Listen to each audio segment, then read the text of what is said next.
রাত বাজে 4:30। সর্বশেষ কথা হচ্ছে আমরা লিড সেক্টরের প্রত্যেকটা পার্সন এক একজন একটা যোদ্ধা।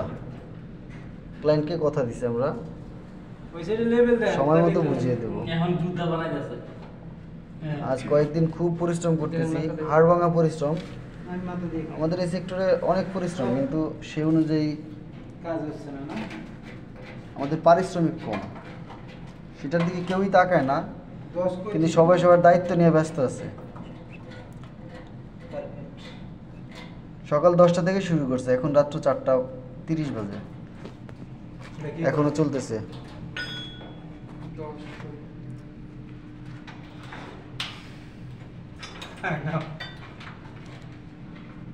ছয়তলা বিল্ডিং, আশা করতেছি আজকের মধ্যে শেষ হবে ইনশাল্লাহ। সবাই ভালো থাকবেন, আমাদের জন্য দোয়া করবেন।